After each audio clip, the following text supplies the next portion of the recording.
She wore her uniform with pride for 37 years.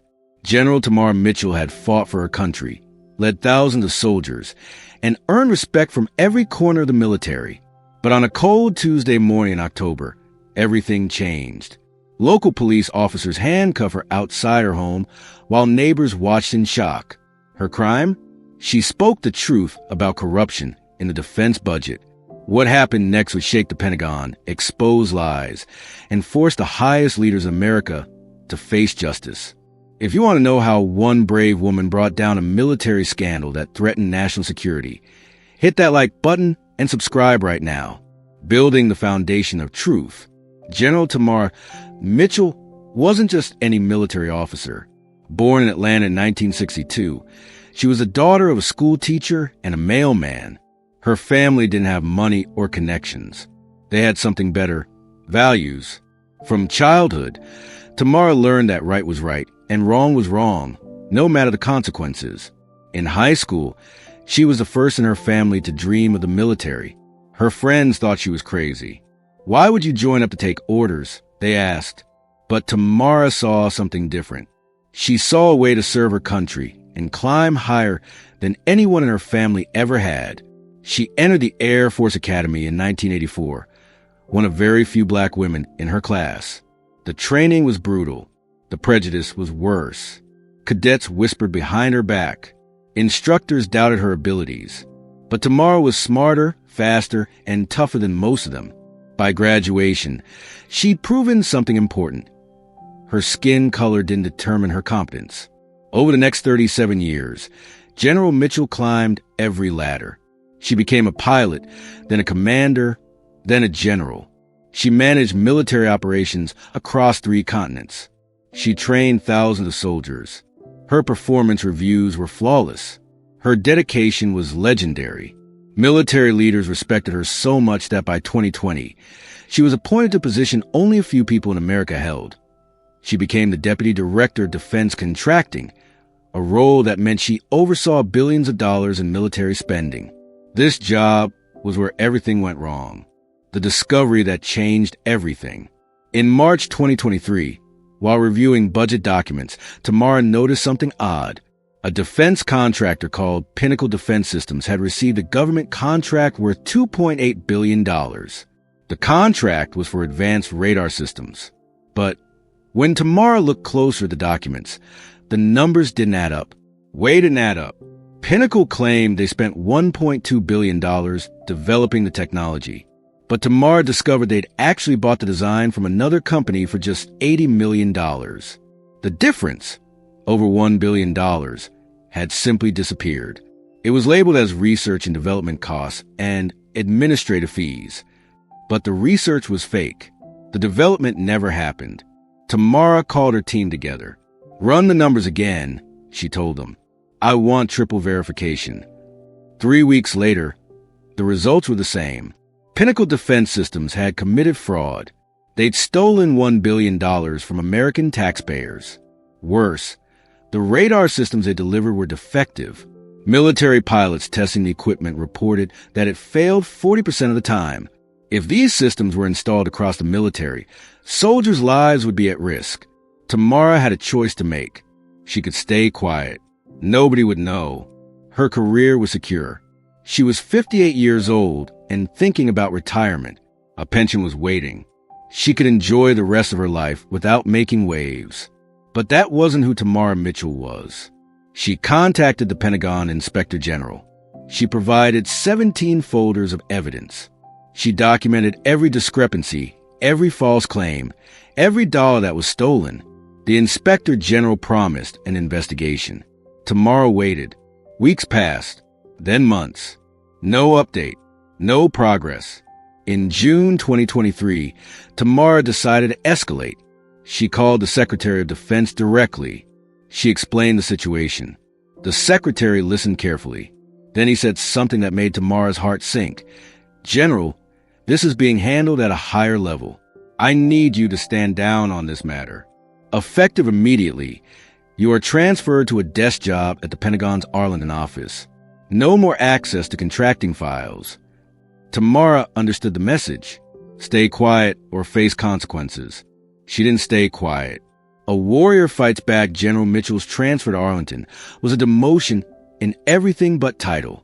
She went from leading an entire department to reviewing historical military documents. It was busy work designed to humiliate her. But Tamara didn't accept defeat. In July 2023, she reached out to a journalist named David Chun at the Washington Post. She gave him copies of the Pinnacle Defense Systems documents. She explained the fraud.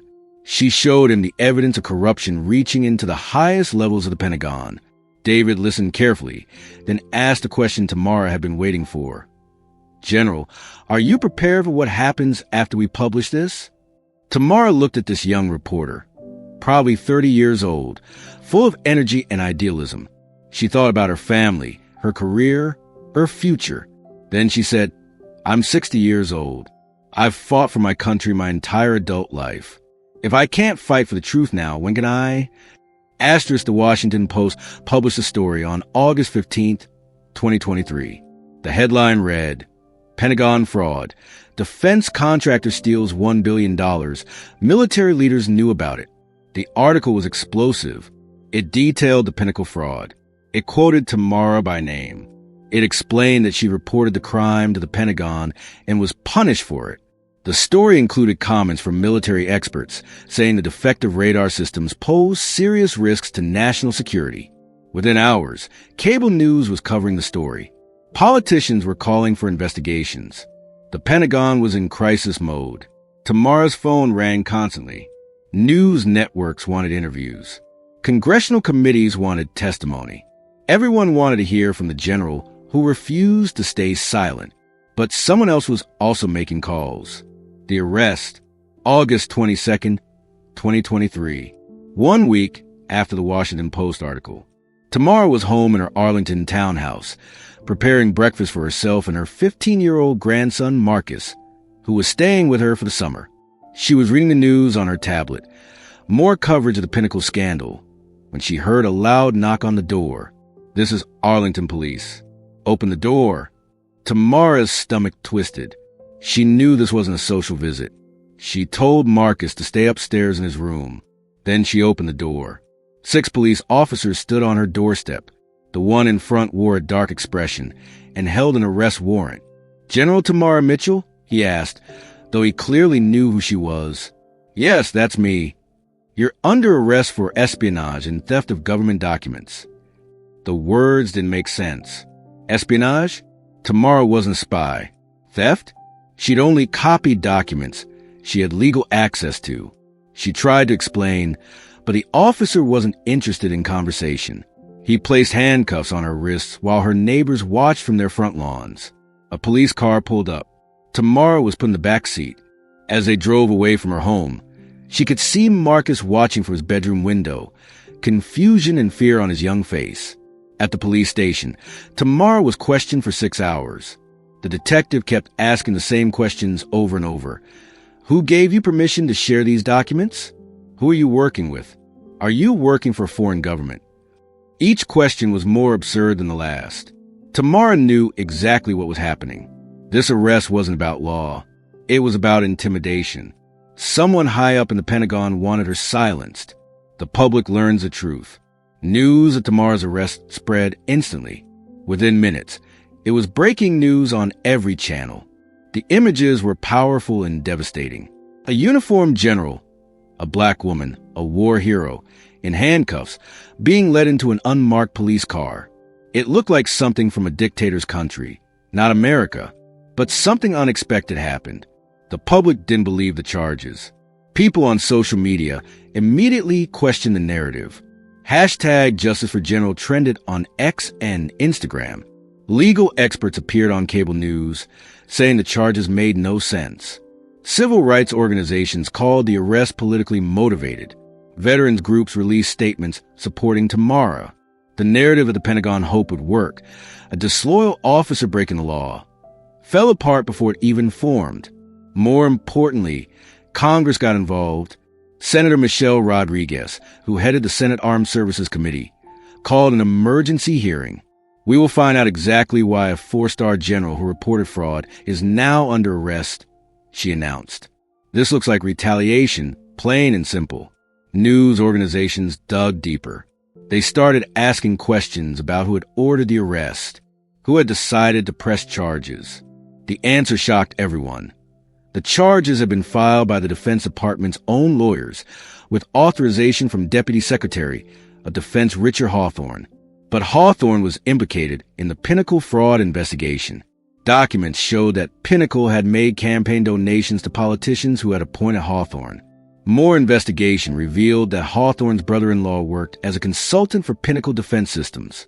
In other words, the man who ordered Tamar's arrest was corrupt himself. The turnaround justice arrives. Asterisk, asterisk. The Pentagon falls apart. 2 days after Tamar's arrest, the Pentagon called a press conference. Deputy Secretary Hawthorne stood at the podium, looking nervous and guilty. Beside him was his lawyer, an expensive suit from a top Washington firm. The charges against General Mitchell are being dropped, Hawthorne announced. His voice was weak, almost whispered. The reporters erupted with questions, but Hawthorne left the podium without answering a single one. What happened behind the scenes was even more significant. Senator Rodriguez had called the Pentagon leadership personally. She made it clear that if Tamara wasn't released immediately, she would hold televised hearings about corruption in the Defense Department. More importantly, she told them she would push for a full criminal investigation into everyone involved, including Hawthorne, including the Pentagon's legal team, including anyone who'd covered up the Pinnacle fraud. The Pentagon leadership realized they had two choices: continue protecting the corrupt or save themselves by throwing Hawthorne under the bus. They chose self-preservation. By August 25th, Richard Hawthorne had resigned from his position. Federal prosecutors announced they were opening a criminal investigation into his conduct. 2 days later, executives from Pinnacle Defense Systems received federal subpoenas.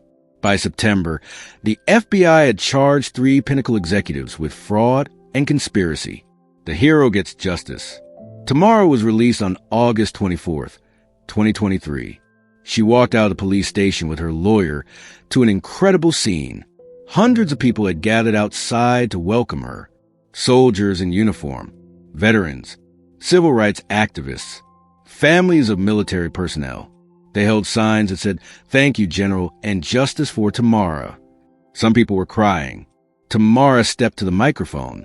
She was composed, professional, and powerful. "I was raised to believe that right and wrong matter," she said. "My country taught me to tell the truth, to protect the weak, and to serve others. When I discovered that billions of dollars were being stolen and that military personnel were being put at risk, I had to speak up. I will always make that same choice." She paused, looking directly at the cameras. "What happened to me was wrong. But what matters more is what happens next. We need real accountability. We need investigations that aren't controlled by the people being investigated. We need a military that serves the American people, not special interests. And we need more people willing to speak truth, even when it costs them everything."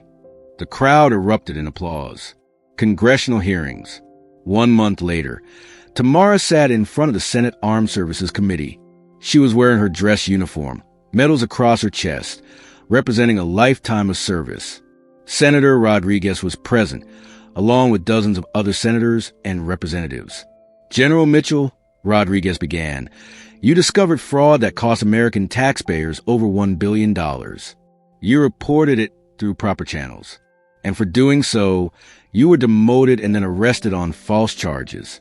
Tell this committee, why did you risk everything to speak up?" Tamara looked directly at the camera, speaking not just to senators, but to millions of Americans watching at home. "Because silence makes you complicit," she said.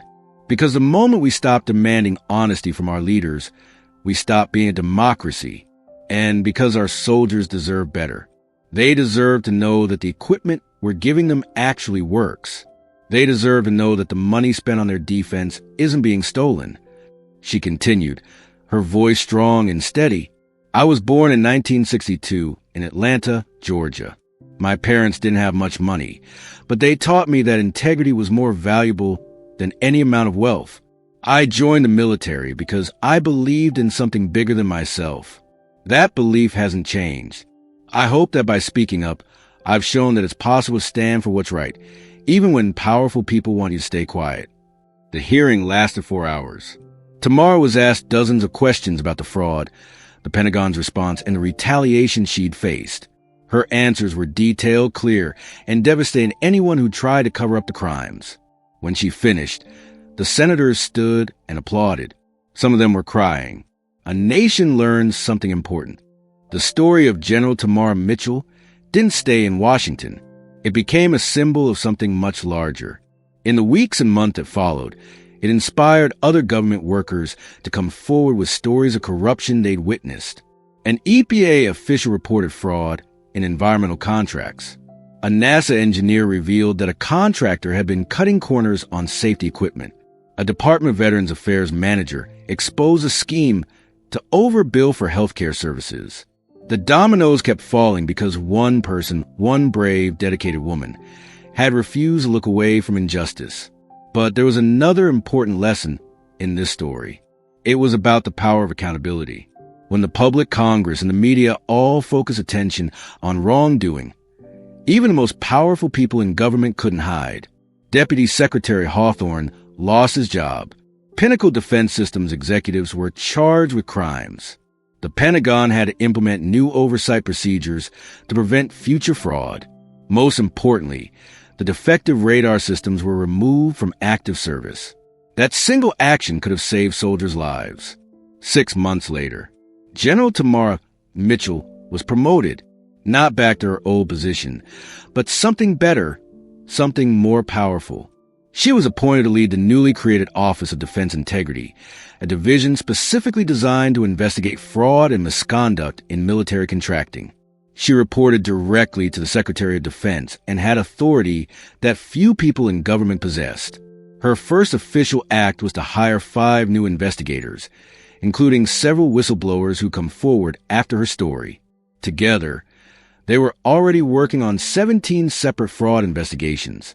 When she gave her first press conference as the head of this new office, Tamara wore her uniform with even more pride than before. The stars on her shoulders, the insignia of a 4-star general, caught the light as she spoke. "We will be the guardians of the American taxpayer," she said. "We will hunt down fraud wherever it hides, and we will protect anyone who is brave enough to report it. That is my commitment to this country." The real impact. But the deepest impact of Tamara's courage wasn't measured in policy changes or criminal convictions. It was measured in the lives she touched. Young black girls saw that a woman who looked like them could rise to the highest levels of the military. Kids in struggling neighborhoods saw that integrity could beat corruption. Whistleblowers around the country saw that speaking up was possible, even when it was terrifying. A college student named Maya watched Tamara's testimony on C-SPAN and decided to become a lawyer focused on government accountability. A high school boy in Detroit saw Tamara's story and decided to enlist in the military, inspired by her example. An elderly woman named Ruth, who'd worked for the government for 40 years but had always stayed quiet about the problems she'd seen, finally decided to come forward with her own story of fraud. All because one person refused to accept the lie that speaking up would cost too much. What we can learn. Tamara's story teaches us something crucial about modern America. It shows that power isn't as absolute as it seems. Even the Pentagon, one of the most powerful institutions in the world, had to back down when faced with truth, public pressure, and congressional action. It also shows us that one person really can make a difference. Tamara didn't have special powers. She didn't have political connections. She was just a woman who believed in right and wrong, and who was willing to pay the price for her beliefs. Finally, it shows us that the system's meant to protect us. The courts, Congress, the media, public opinion, can still work when people care enough to make them work. General Tamar Mitchell didn't set out to be a hero. She just did what she believed was right. And in doing so, she became one anyway. Final message and call to action, ****. General Tamar Mitchell's story isn't just inspiring. It's a reminder that corruption can be defeated when people refuse to participate in it. One brave black woman who spoke the truth brought down $1 billion fraud scheme, held the Pentagon accountable, and changed military policy forever.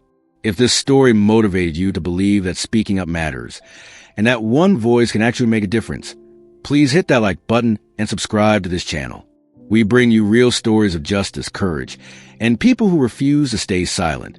Have you ever witnessed someone facing retaliation for telling the truth? Or do you know someone who stood up against corruption? Share your story in the comments below. Your experience might inspire thousands of others to find their own courage. There's a powerful detail at minute 347 of this video that shows exactly how Tamara's colleagues chose between loyalty to corruption and saving themselves. Watch it again and share what you notice in the comments. Don't miss our next story. Subscribe now and hit the notification bell to stay updated. ***.